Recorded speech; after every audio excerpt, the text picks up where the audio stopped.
Good. It's still going. Good. It's gone now. Evening. Welcome to the Too Much Time on Our Hands podcast. It's just me and Daniel again. The others, they done gun and buggered off, haven't they? They've both been sacked for gross insubordination. We haven't actually told them that yet. They just think they're busy, but they're not welcome back. They'll find out now if they're watching. They're not going to be watching. No, they won't be watching. They've got, quite frankly, better things to do, apparently. That's what they keep saying. That's what they said on the WhatsApp. We said, are we doing it tonight? And they just said, no, we've got better things to do. I mean, that could be a variety of things, really, couldn't it? Yeah. Most likely suggestion, each other. Yeah. That's what they're busy doing. So, yeah, that'll be going up on YouTube soon. And the Daniel tonight. And this evening, we are having a look at some of our favourite little casual games. I love a casual game, especially this time of year. I do think we're probably both guilty of around about 10 years ago when the term casual games and casual gamer started getting bandied around, normally in conjunction with the Wii Fit, of being a little bit dismissive of the term casual gamer. Yeah. But, there's literally no other definition of how I play games these days because I manage to squeeze in about half an hour every now and then while being very tired. Tom mentioned last week that he's been playing Deathloop. So I was looking at it on cool. PC. It looks great. It looks brilliant. Mm. But then I thought, well, it's £50.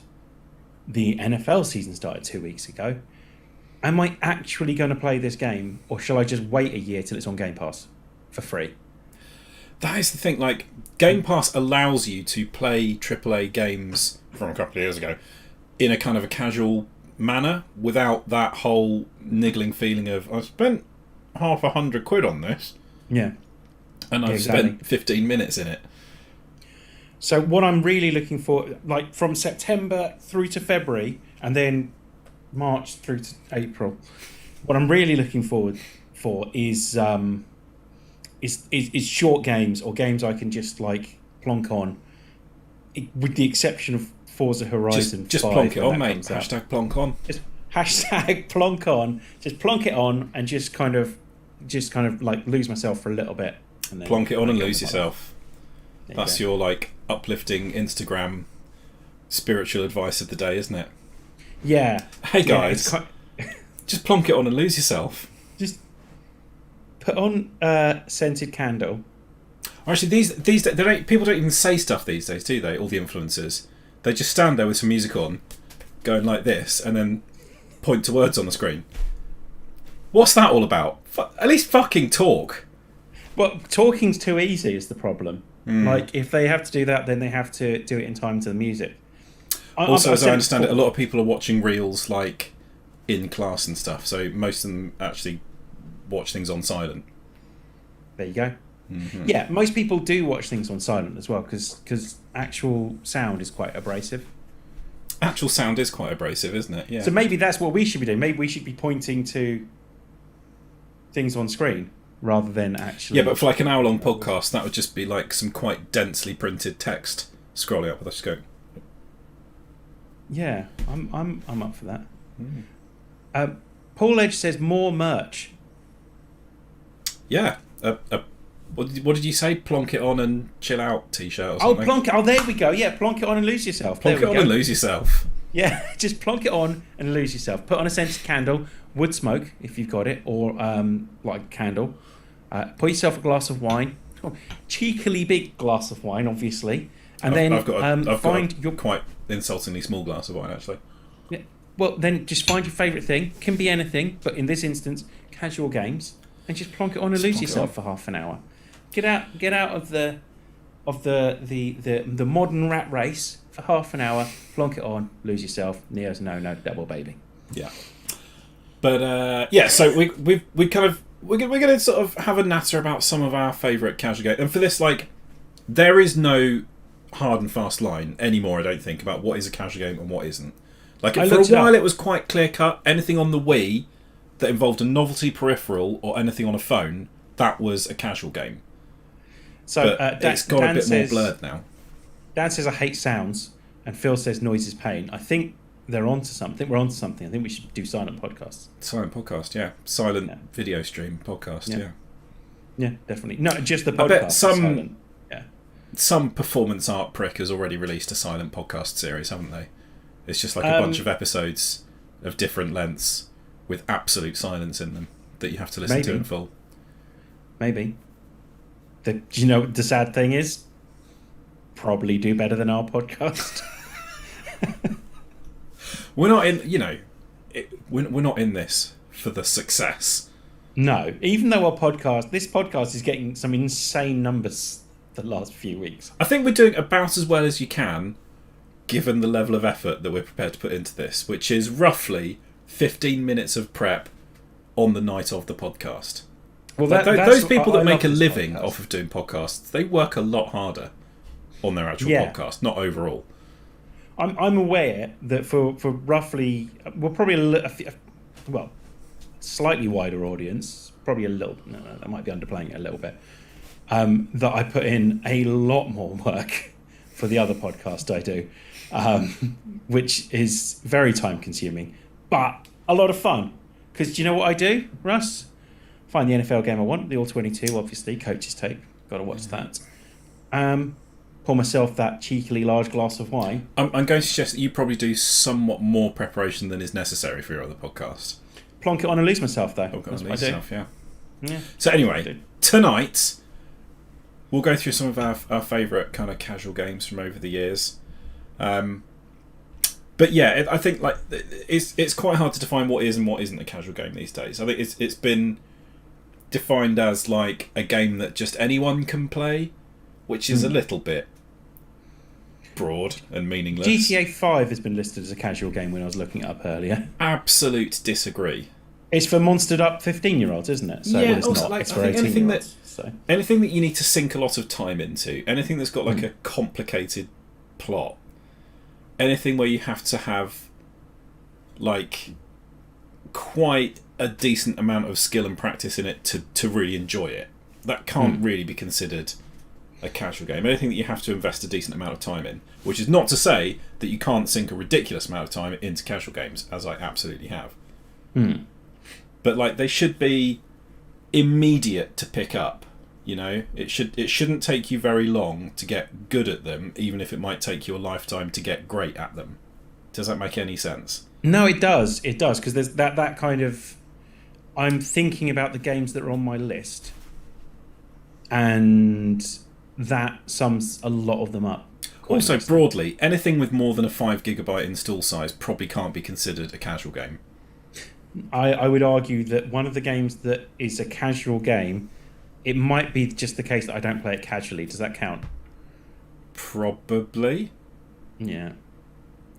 Dan says GTA 5 takes 30 minutes just to load in before you can even play. Exactly, yeah. You can't just like pick it up and bash out a quick 5 minutes, can you? No. You cannot. That is true. Should we get on with it, Russ? We're waffling a little bit. Get on with it. Who wants to kick us off? Well, shall I go for? And this is tediously predictable because I've been banging on about it for the last while now. But Lawn Mowing Simulator is an absolute delight of a game. I've put so much time into it, which is the other thing about casual. Just because it's casual doesn't mean you won't put a ridiculous amount of time into it.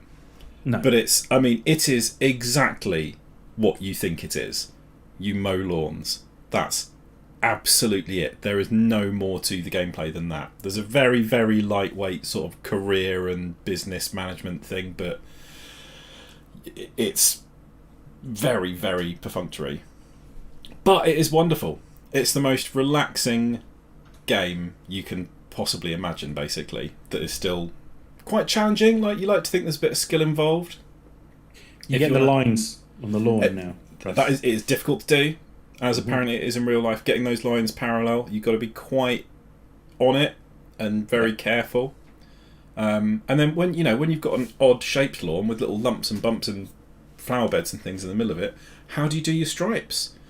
Do you go for like one big spiral? Do you go for concentric rings? Do you mow a little bit around all the obstructions first and then try and stripe it like with voids for the bits that are cut out? Do you do like a spiral pattern coming out of the middle of the things? There's so many different ways you can do it.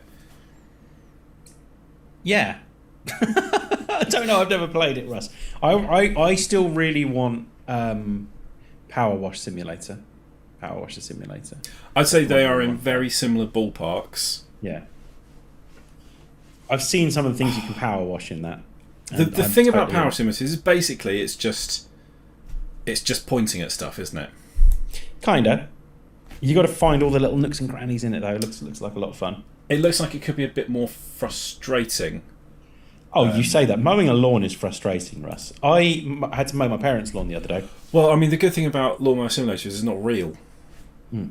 You don't have to actually do it. So I got through... they haven't got a massive amount of stuff that needs... Grass, I think it's called. Mowing. And but they do have enough that would cause 2/3 of the way through the lawnmower to start smoking. Mm-hmm. Well, you're probably trying to cut too much in one go, weren't you? Was it really long? You were trying to cut it right down to the ground? Yes, Raz. Could have told you, mate, you've got to do multiple passes and lower your cut height every time you go around, or just go insanely slowly. No, it's just a fucking fly mow, Russ. It should be able to handle this shit. Like, fuck it, all right? I was just trying to... I've done it before. This time it didn't... This time it had enough. I think I killed the lawnmower is the point. Their lawnmower, which is not great, but, you know, what can you do? So that I didn't find particularly relaxing, I'll be honest, seeing that happen, seeing a lawnmower smoking in front of me. Can that happen in Lawnmower Simulator?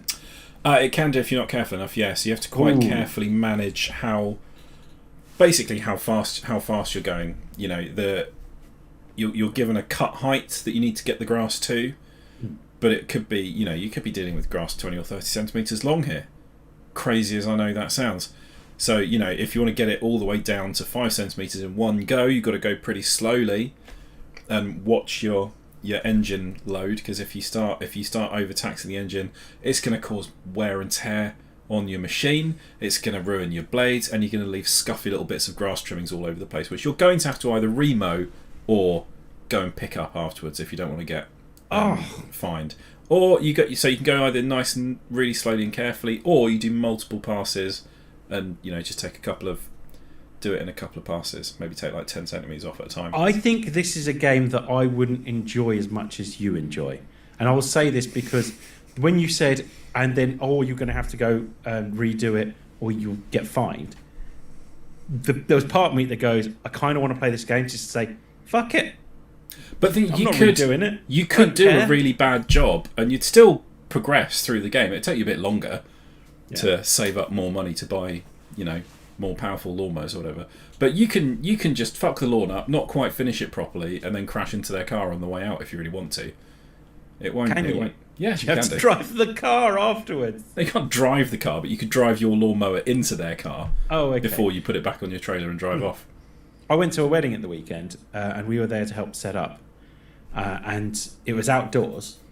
So the place where it was, they'd called someone in to mow the lawn, and there was the most bored-looking person on a ride-on lawnmower, and I was just like, "You don't even know you're fucking born, mate. Like, get me on it, because I will have a whale of a time." I think that is the important thing to remember in any circumstance. If you are on a ride-on lawnmower, that is a privilege.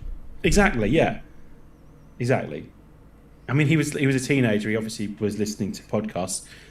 Probably too much time on our hands. Probably wasn't. None of our jokes are relevant to him. He looked so bored. He was at one point doing this while driving around. Well, that's just going to give you an uneven finish. Come on, mate. Put some effort into it. Exactly. I wasn't a fan. I just kept looking and going, can I have a go? Can I bring some joy back into your life? Can I bring some joy into my life? So I think I would be quite good on one for real now. I mean, there's only one way of finding out. Yeah, and that probably involves fucking up someone's lawn, because it turns out I don't know what I'm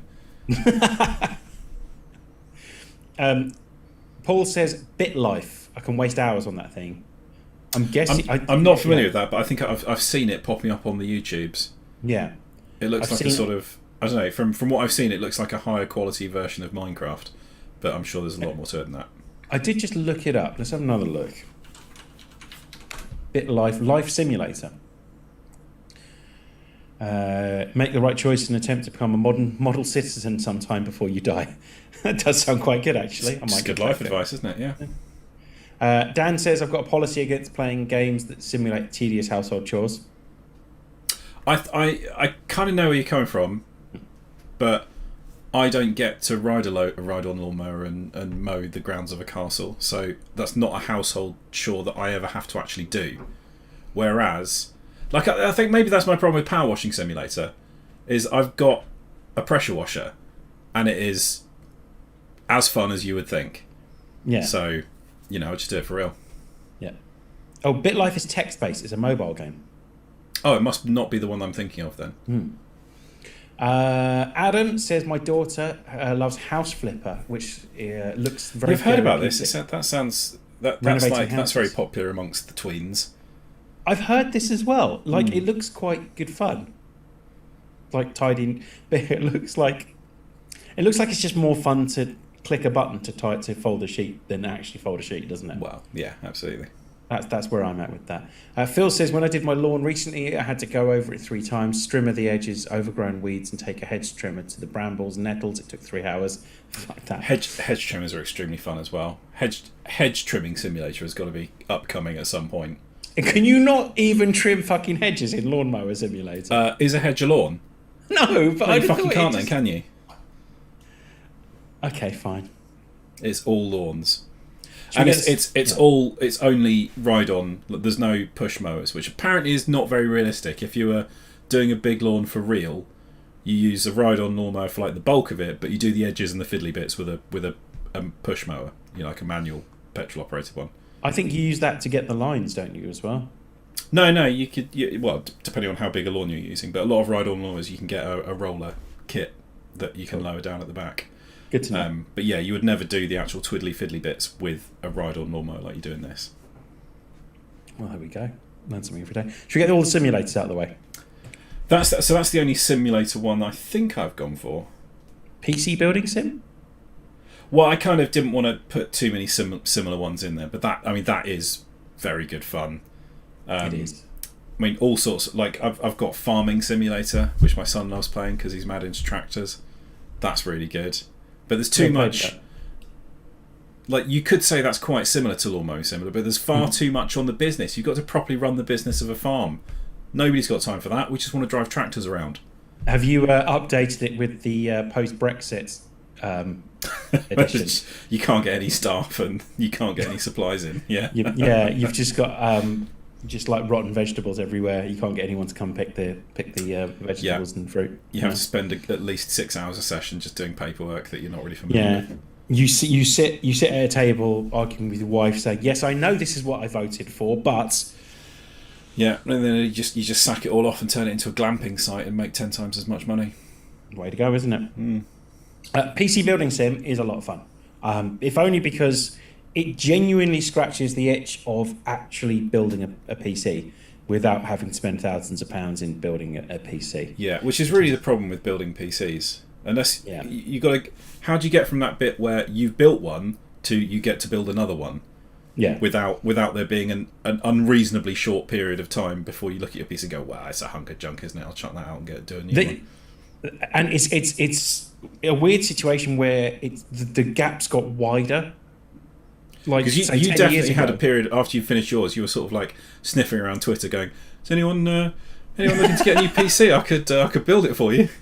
Anytime anyone says, "I'm looking at getting a new computer," do you need? I'll build it for you. I mean, obviously the trick is to get into a point where people are paying you to build their PCs for them, but that's quite difficult. Couldn't give a shit. I'll just fucking build it. I enjoy it too much. Unless I break it, in which case then it's their own fault, obviously, for trusting me to do it. PC building sim, if only for running the business in it, is really good fun, where you've got to order the parts and then you get PCs sent in, you have to put the parts in, you have to clean it, you have to update the software. I'm not a big fan of that part, really. I like just the building part, but But yeah, you got the air canister, so you clean the PC as well. You make it look all nice, and yeah, I'm a big fan of that. So PC Building Sim I haven't spent a ton of time on it, to be fair, but when I have, I've had a really good time. I've not really gone into the career side of it. I've just gone as like the free build thing and done obviously what everyone does, which is try and recreate your own PC, which I can near as damn it do. They don't have my graphics card. Oh, I haven't even tried that, actually. I can pretty much get it. And if it was realistic, you could get the graphics cards as well. Well, yeah. That would be the just trying to build a PC. What graphics card do you want? 3080. Good luck, mate. And then done like a couple of like fantasy builds. I think where you just go for like the top spec of everything, but then like you're like, right, I'm going to play something on it now. But you're like, no, hang on, you're actually running this on your actual. it doesn't just because you've built something with like two 3090s in it doesn't mean that you can then use them. They're not real. That was quite disappointing. Phil says, every day I fight the urge to buy a PC. I'm saving for a holiday instead. If you want to build and pay for one for me, Dan, feel free. I'll build it for you. If you pay for the parts, I'll put them together. But no, sorry. And also, I think graphics cards are gradually coming down in price, but they're still not there yet. Bitcoin had a massive crash, didn't it, recently? So that should be good for anyone that's trying to build a few PC. Other factors. So like the manufacturers have stepped up production a bit, but basically everything they made has already been bought by someone because all the retailers have got massive backlogs of pre-orders. And we discussed car manufacturers as well need the chips for the cars. So yeah, and I mean obviously just everyone else. I mean, what doesn't have a little computer in it these days? So it's going to be crap for a while. Yeah, it's getting there though. So yeah, if you can possibly avoid it, don't buy a graphics card at the moment because you will be paying over the odds. Mm-hmm. Yeah. But. I do really want a new one though. But I don't need a new. Mine's only a year old, so yeah. I spend all my time playing stuff like Lawnmower Sim, which is not a taxing game. Well, I don't. The grass is quite. It's individual blades of grass are rendered, so it's not like a texture. It's actual 3D grass. The thing that's tested my PC, like hearing the graphics card like whirring and like looking at the temperatures just like rising. It was something with like moving pieces on Tabletop Simulator. So like all the pieces do certain things. So it was the physics of that just sent my PC just spiraling, just went apeshit. So I think stuff like Tabletop Simulator is not very well kind of like optimized. No. So if it was like a big production with a big team behind it, they could probably do the same thing in a lot less send smoke out the back of your PC way. But something like that is it's basically built by enthusiasts, isn't it? So yeah, it's probably not the most efficiently optimized bit of code. Yeah. So PC Building Sim's a lot of fun. Like if it's particularly good if you've built a PC, if that makes any sense, because then you kind of already feel like an expert as you're doing it. PC Building Sim is exclusively built by people who have just built their first PC and then want to do another one. That is the only people who buy that game. Yeah, 100%. And you have to buy all the add-ons as well, because you never know when you're going to want like NZXT water cooler and stuff like that. So yeah, all-in-one water cooler. But yeah, Russ, back to you. Right, which one shall I look at next? So one that I used to play a lot on my phone back in the day was this game called Osmos. Have you ever seen that? No. I don't know it. I'm not trying to sound like I'm super trendy here or anything, but I don't think it's like a very well-known game, but it is marvellous. So you are this little single-celled organism. You're a little sphere. So it's like Spore. A little bit, but it's like it's kind of 2D, and then basically, so that you are just this little circle, and there's other circles of little blobby organisms, and your aim basically is normally to try and absorb all the other circles. So if you bump into one that is smaller than you will absorb it and kind of take on some of its mass, and if you bump into one that's bigger than you, it will absorb you and start taking away your mass. And you can move yourself around by firing a little bit of yourself out, and then you get propelled in the other direction. So moving costs you size or mass. So it's basically a puzzle game. Hmm. So you've got to kind of move around in the right way to capture all these other little blobs and become the dominant organism. But it's quite a lot of them is quite tricky, because if you try and move too much, you have to fire off too much of your own mass to survive, and then you'll just get absorbed into something else. And if you move too quickly, you'll bump into things and get destroyed. So it's pretty cool. And then it goes into, like, as it progresses, you get ones where there's like a sort of a gravity, like a black hole type thing, that you're kind of all the things are orbiting around this circle, so you have to use your mass to kind of change your orbit around this thing and what you bump into. Or there's levels where you can speed up and slow down time a little bit. It's great. It's really absorbing. Pun. That should be on the box. It's marvellous. It's really good. There's no It's quite boxes. old now. I don't think it's actually... I had a look for it, and it doesn't seem to be on the Play Store, but you can get it on the Amazon App Store if you're filthy, and I think it's on iOS as well. But it's brilliant. It's absolutely brilliant. That sounds fun. I quite Yeah. like the sound of that. So that I is will one that never I play it. definitely spent. That was a really good one for like on a train journey or something. That does sound good. I've been playing because I am signed up to Apple Arcade. There's a couple of games on there that are really good that I like just time-consuming games. Grindstone is one, which is really good fun. It's basically like a card game, but you've got... Well, I'm no good at it. But it's got little animations and stuff, and you've got to link things up. That's quite good fun. But the one that really got me, and I'm desperately trying to remember its name, which is not good. I had it here. It was on the top casual games. I played a ton of this as well, and I can't remember the name of it, which is not good. Where is it? Here we go. Sayonara Wild Hearts. I talked about it before on the podcast. Oh, I've got that on the Switch. Yeah, it's really good. It's so good. It's just one that I just play around with on my phone every now and then. The music's amazing on it, and it's like almost Tron-esque at times. So it is basically Yeah. the special stages from Sonic the Hedgehog 2, Yes. but rendered in a really lovely way. Yeah. Yeah, with songs that sound like they're made by churches, that kind of thing. Really, really, really good. I've put a ton of time into that. I've completed that a couple of times. So yeah, I love the art style of it. It's got a very sort of stark colour palette, all these purples and pinks, and kind of a sort of weirdly abstract kind of way of drawing people. It's really cool. Grindstone wasn't the game I was thinking of prior to that. It was Card of Darkness. That was what I was going to say. Grindstone's the one that's a bit like Columns, where you got to link things up, and you've got like crazy little Vikings on it, like little animations. Really good fun. And just quickly, I'm going to sneak in another one. I think it's called Luminaires.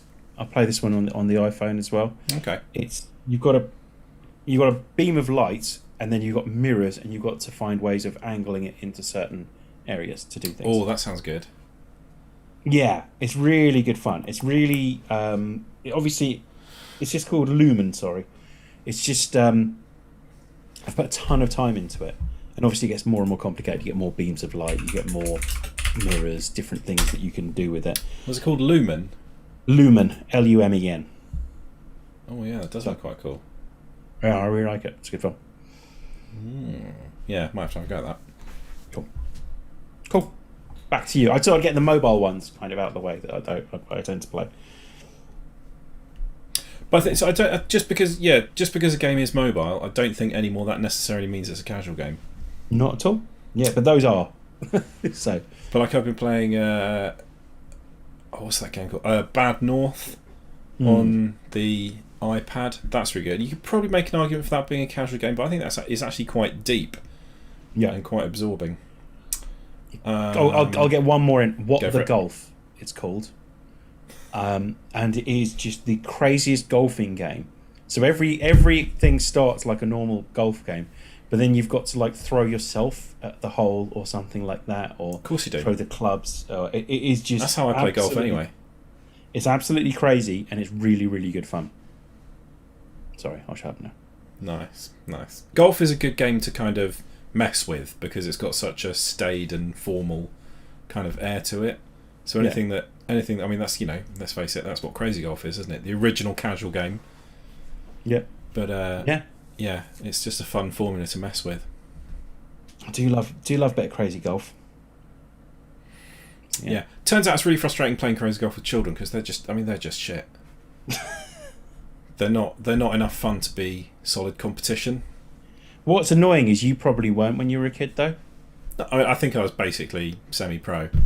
Yeah. And also they don't appreciate the skill that you put into it enough when you do something really cool. They're just like, yeah, whatever. I'm busy whacking this duck or something. I had one of my angriest moments playing Crazy Golf, and I really regret it. It's one of those things where playing Crazy Golf, you shouldn't take Crazy Golf too seriously. No. Like, I don't even like keeping score for Crazy Golf generally. No, you know you're better than everyone else, and that's good enough. However, I hit this ball, and it bounced off several things, and it was heading straight to the hole, first shot. And someone thought it was funny to put their foot in the way of it. And I've been angrier, that's not true. But I shouldn't have been this angry at Crazy Golf, because I really felt like I was about to achieve something there. And we'll never know. That's a dick move, come on. I know, right? Fuck that. Fuck Crazy Golf. Except for the Crazy Golf course in the Winter Gardens in Bournemouth. That's the best Crazy Golf course. I'm not familiar, but I'll take your recommendation. It's got a water trap and like a little waterfall bit in it that I was particularly fond of when I was a kid. And I say it's great because I once got the ball to bounce into the water, then back out again onto the other side of it. Excellent. Yeah. Apparently I'm really fucking good at Crazy Golf. Who knew? I'm not. I'm terrible. Just got really lucky sometimes. Anyway. Games. So for my next one, I'm going right back to the classics. Minesweeper. I was going to mention Minesweeper. Specifically Minesweeper on Windows 3.1.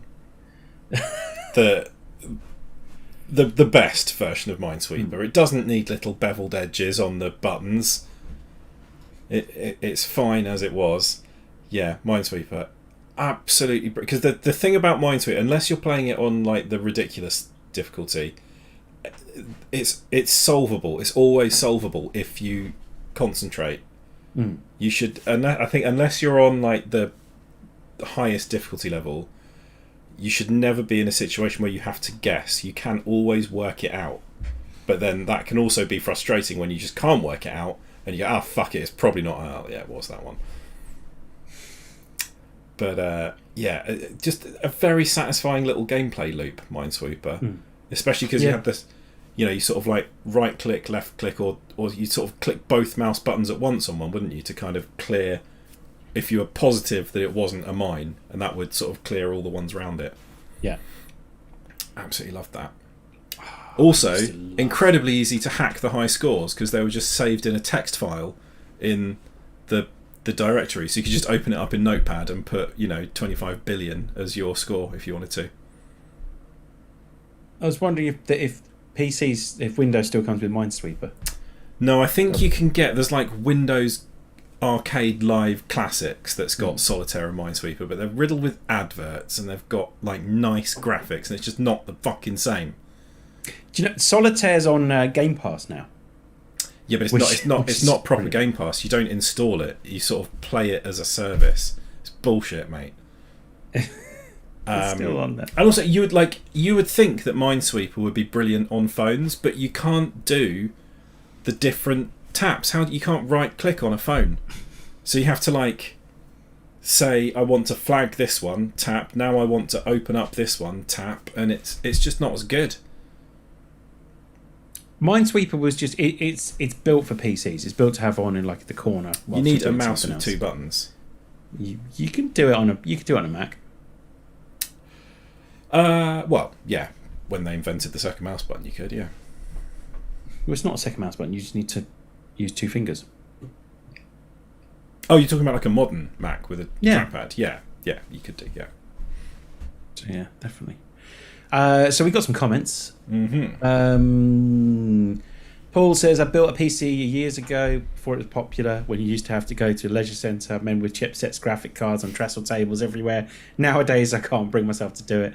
Okay, that's when it was difficult as well. Like that's when you had to actually know what you were doing, and like you could get it wrong in quite bad ways. Which these days, you sort of still can, but really, unless you're a complete idiot and just buy something that's completely incompatible, like you're not going to be taken by surprise with why something doesn't work. Whereas back in the day, you could get into very intricate little, oh no, this chipset won't work with this driver set, I'm afraid, type problems. Yeah, definitely. AMD Athlon 3000, he says. Woo! There you go, yeah. They were like the shit at the time, weren't they? Yeah. But when AMD was just kind of sneaking up behind Intel.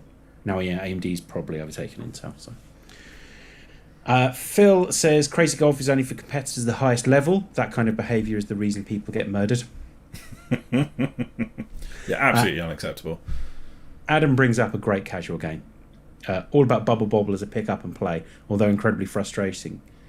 It can cause. Maybe it's not casual. Sorry, I completely. I mean, he wrote it absolutely fine. You've just made an absolute pig's ear of reading it. I know I did. Sorry, Adam. I'm very tired. The incredible frustration it can cause, it might not be as casual. Yeah, but like, there you go. I think that is an excellent example of a casual game, isn't it? Because you can just grab it and like within 30 seconds, you're like, right, yeah, I get it. I get all the controls. I know what I'm doing. But there's quite a bit of skill involved. Building up a nice big chain of them. I remember the first time I saw it was on one of my dad's friends' computers, and it was just like, what is this? This is incredible. Why do I not have this? And I played it like all night. Like the idea that I can just sit there and just be completely happy with just Bubble Bobble on a computer. What was that game that's kind of upside down Bubble? There's about 1 billion different versions. Breakout with the bat at the bottom and the bricks and the ball that bounces. Oh yeah. Used to play a lot of that, and there's about 5 trillion different versions of that. Paul Edge says SaaS, Solitaire as a Service, those Facebook ads have been misleading. Yes. Yeah. My next game. Your next game then is I think it's called Pac-Man Championship Edition DX. Okay. So this for the longest time was one of the best kind of. Right. So I go in. I play Pac-Man for a bit, and I've got to beat a high score. But it's like super version of Pac-Man where, like hundreds of ghosts appear when you when the dots appear, and you've got to go crazy. You've got a set amount of time to beat this high score. It is one of the most addictive. It's the best version of Pac-Man in my opinion. It's so much fun. It keeps you really wanting to play Pac-Man, and the best thing is it comes with a leaderboard. So then someone else can kind of come along and try and beat your high score on this version of Pac-Man. So the best thing is it's like a live leaderboard, so you can see how you're doing amongst your friends. It is amazing. It's on Game Pass, and I'm going to download it after we finish talking about this, because I've literally just remembered it, and now I really want to play it. Nice. Yeah. So yeah, that is good. Yeah, Pac-Man. Arkanoid was the game you're thinking of, apparently. It's one of those ones where, like, it's such a simple concept. I don't think you really could put any legal protection on it, and there's about 5,000 different versions of it. It might even be one of I can't remember the specific. It might be one of those ones where people argue about which one was the original. But yeah, Arkanoid was definitely an early one, and there was one just called Breakout. But yeah, there's hundreds of variations on that theme. Yeah, that was Adam who said that, by the way. And Phil says Age of Empires was a casual game if you used the Big Daddy cheat mode. Yeah. I was going to put 2 words, The Sims. Paul says, yeah, that was going to be my choice as well. Except for The Sims was incredibly stressful. So I've never played it, but I've seen I understand that people do. Yeah, like Sarah watches just these insane, like she spent all night watching YouTube streams of people making things in The Sims. Like, it's crazy the amount of time and effort people put into The Sims. So is there like crafting in it? Do you actually sort of make stuff? No, you just make houses. I lost interest when I made my sim, like one of my sims, and I wanted him to be a star athlete. I called him Devon, so I wanted him to be Devon Hester from the Chicago Bears. And so I sent him to the gym, and I looked away for a second, and he was on a treadmill wetting himself. I went, I'm not interested in this game. And like, I could do that at home. Well, I mean, you say that, could you? Do you think you could wet yourself while running on a treadmill? Well, part of that is more difficult than the other part. Yeah, I will say. I don't think that would be the easiest thing in the world to do. Yeah, Paul says stressful. It was a game to see how many people you can drown in the pool, wasn't it? Can't you trap people in the bathroom and then remove the door, and eventually they'll drown in their own piss or something?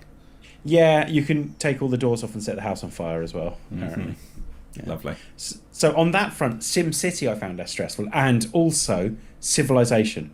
Any of the Civilization games I absolutely love. They are pick up and play for a little bit kind of games.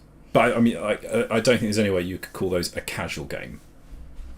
No, probably not. Civilization is literally the entirety of human history and diplomacy and technology and politics wrapped up into one experience. Sure, if you're playing it wrong. Surely Civilization is just making treaties with people and then going and invading their countries, isn't it? That's how I've been playing Civilization anyway. No, sure thing, Cleopatra. Come in. Everything's fine. What am I doing? I'm just building a massive army to come and take over your land. So yeah, there's that. Nice. Phil says The Sims is fun for 5 minutes, then becomes annoying. Paul says get them in the pool, delete the ladder.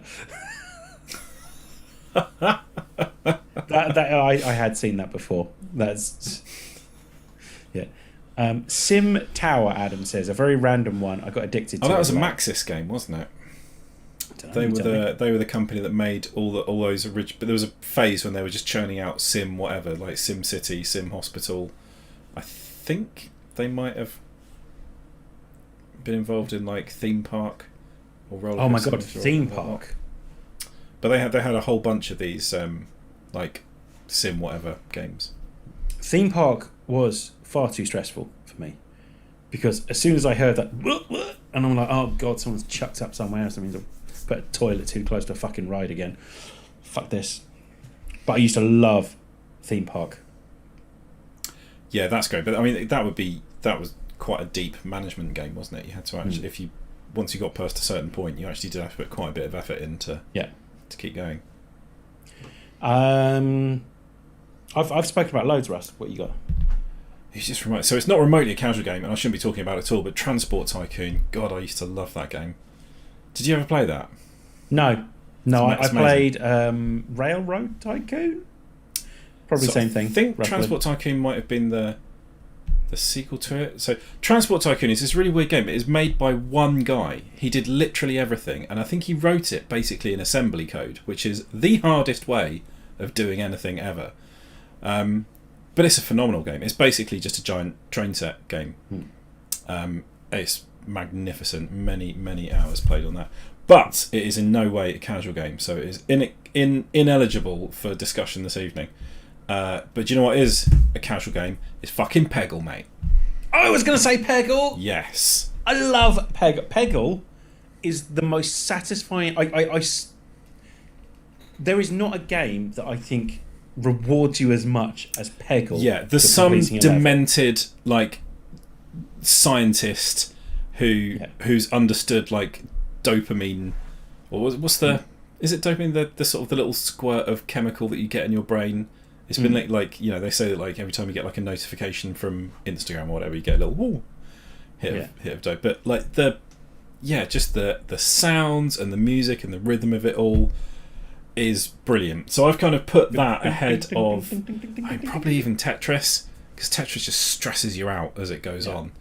The music doesn't soothe you as much as Peggle. Like as you say, when it hits one ball and then it hits another ball and it gets faster and it gets higher pitched, as ding, ding, ding, ding, ding, ding, ding, ding, ding.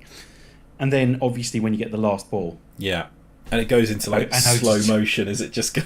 And the worst one is when it just misses. And you get the drum roll and it just misses and goes like, you doing to me?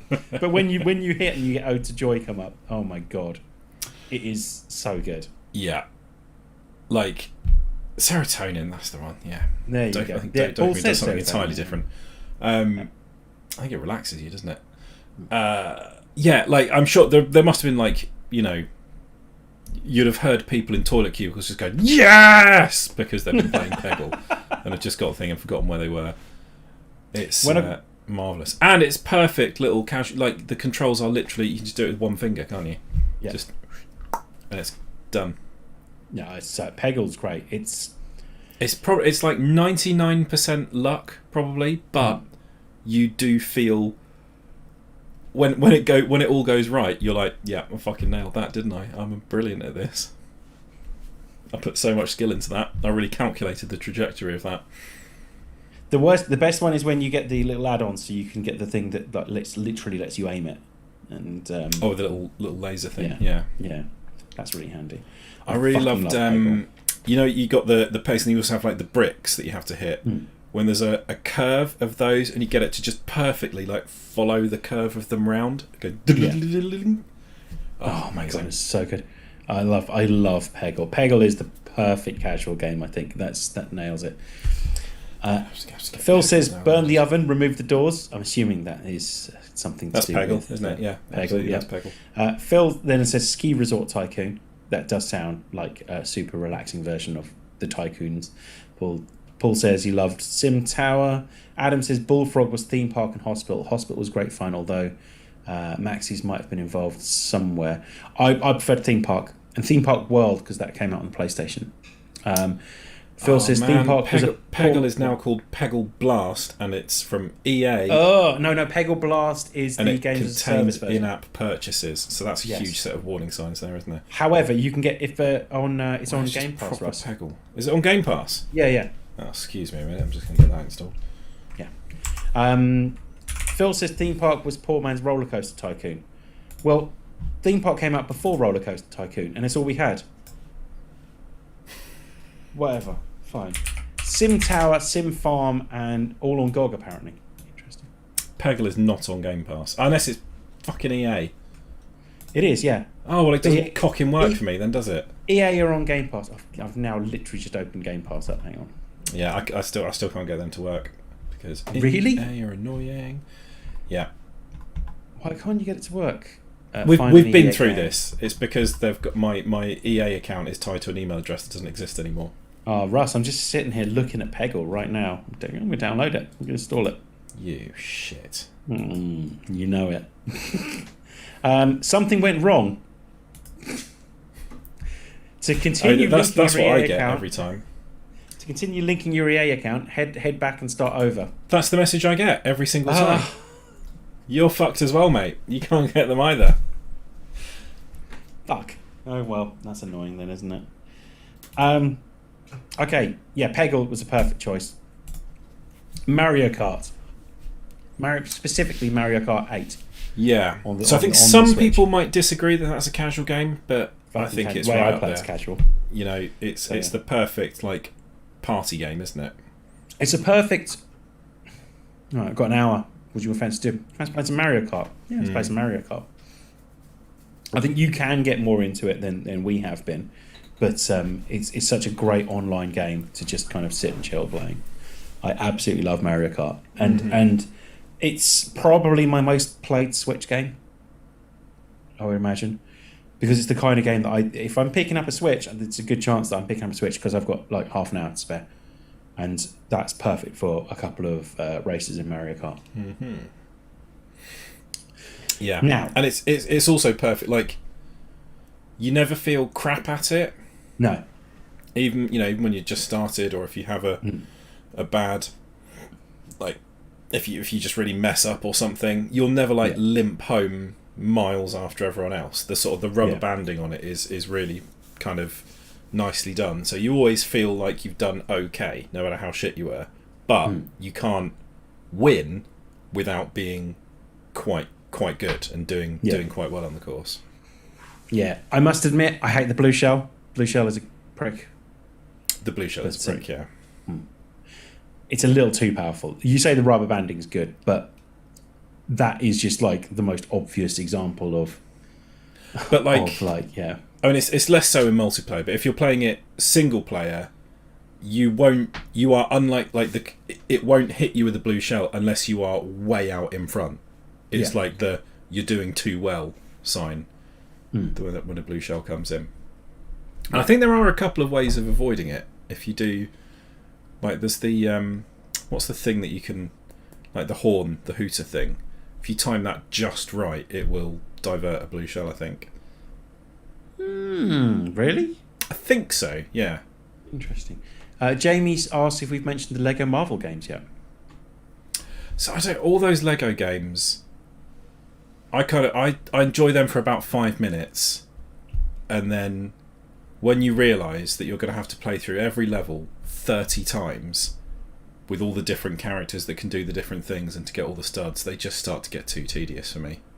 They're not for me either. I haven't played a Lego game where I haven't fallen asleep playing it as well. And maybe that is a sign that they are incredibly relaxing. I don't think that's what they're trying to be, though, is it? No. I do find myself nodding off while I'm playing. I like the style of them, and the kind of the tongue-in-cheek way they approach all the properties that they're doing. But yeah, like I had the Star Wars collection one. Yeah. And yeah, just like to get any sort of, and it's probably my problem. Like I can't just play through a game and then finish it. I need to feel like I've kind of completed it or come vaguely close to completing it. But those ones, you do have to play through each level 5 or 6 times. Yeah. With different characters that can do different things to get to all the little secret areas and stuff, which just starts to get a bit grating. No, I'm 100% with you there. But I understand why people enjoy them. Oh yeah, I really do. I really do. It's the kind of thing I really do get, but it's just not for me. Yeah, like Paul says, they trigger OCD in me. You've got to pick up those studs. Yeah, it's like you got to get every one, but there's very quickly you realise that like as you progress, you get the multiplier type things, and then all those hours you spent scouring for studs earlier on in the game, by the time you've reached a certain level, every single stud you pick up is worth more than all those ones you picked up at the beginning combined.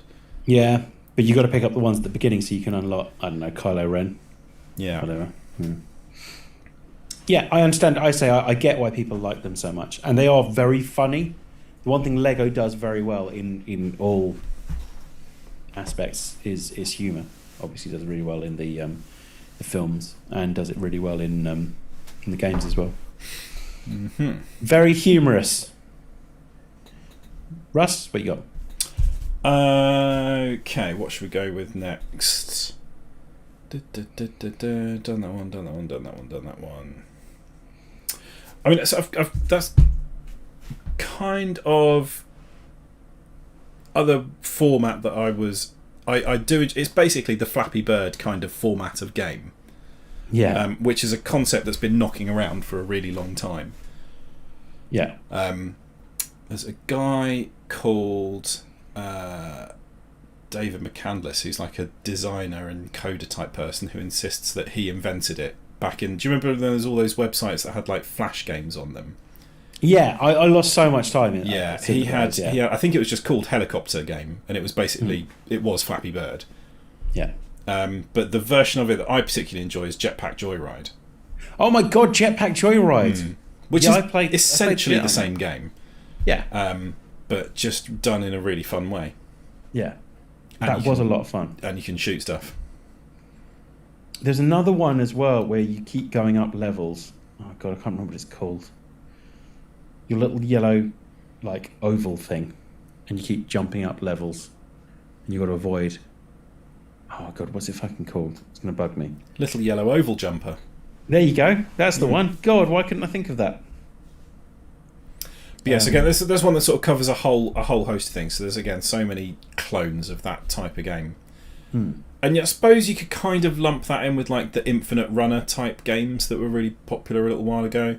Yeah. It's basically just you're moving along in one dimension and you can kind of move slightly left or right or up or down or whatever.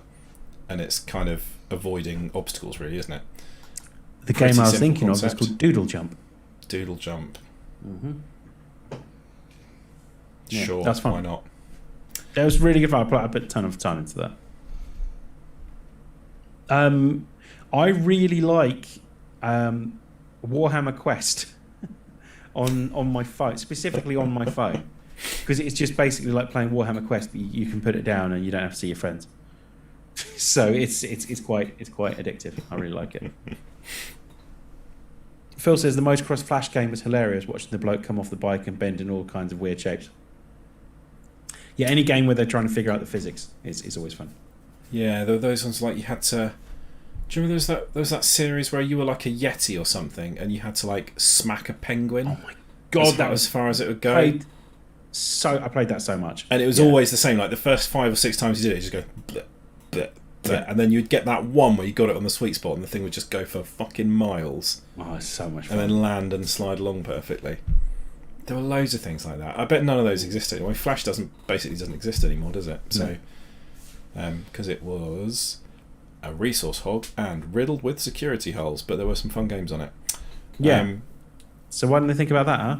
Well, I think so. That there's been a project to kind of recreate as many of those games as possible in HTML5 and Java and stuff like that, so that they aren't awful to play. And I think there's a couple of archives of them where you can like download special software to still play them. But yeah, you can't play Flash games in the browser anymore.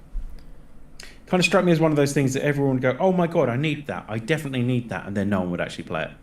Yeah, probably. Yeah. Adam hit the nail on the head. Gang Beast was one I was going to mention. Gang Beast is great fun with other folks. Have you played Gang Beast before, Russ? I'm not familiar. What's Gang Beasts? So you are 4 different coloured fellas, and you've got to try and knock. Dan, you can't say that. It's 2021. Okay, you're yellow, red, green, and blue, I think. Okay, so sure. You've got to pick up or knock off other people, but it's completely physics based. So you've got to like control the top part of your body and stuff. So you're kind of like moving around, trying to knock other people off. I think I've seen something similar to. There's a game where basically I think the idea is that you have to just stand up, but you control each limb is completely controlled independently. It's very similar to that. So it's really good fun just trying to get it together to knock someone off the side of a building, basically. It's genuinely really good fun. It's a bit like Humans Fall Flat.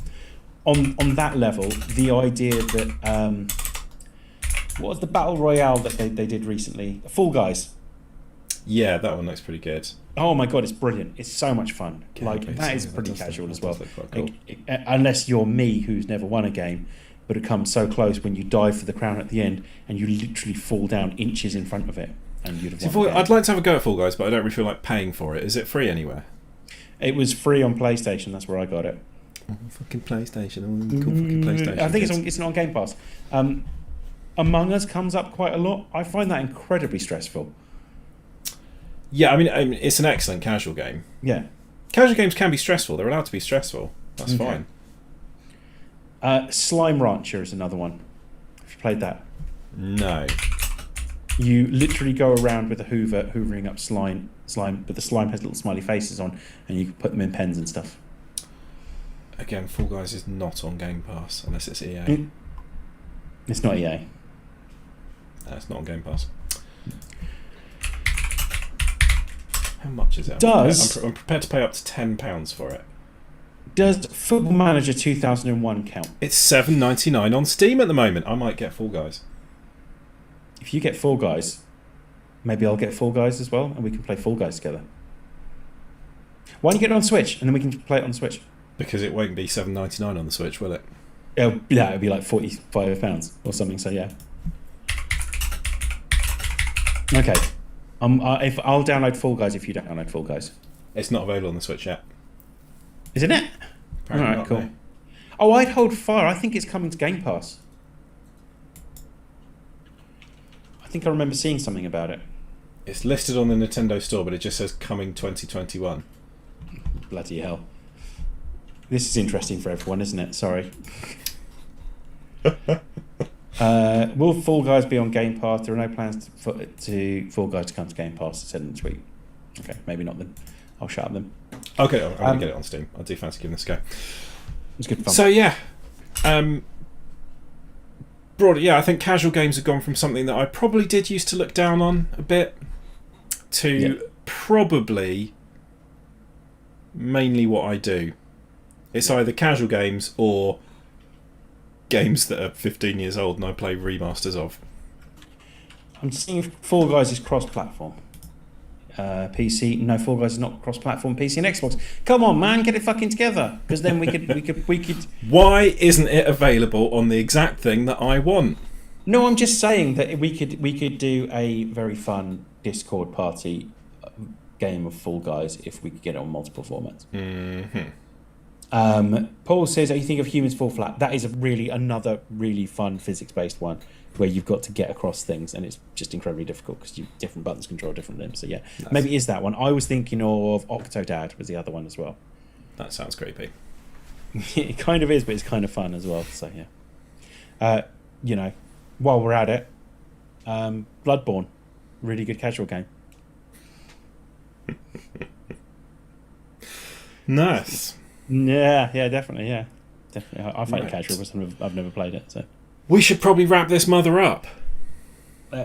When we're doing our Bond thing, Russ. Well, we need Timothy, don't we? Because he's the Bond expert. He is, yeah. He's the one that's watched all the films. So yeah. When he's, I've definitely seen all the Bond films, but probably some of them not since a bank holiday on ITV 15 years ago. Yeah, I haven't watched them in a while. But we're going to do... So what we'll do is we'll do brackets. We'll pick them at random. We'll do that before the start of the pod. And then we're going to base them on criteria.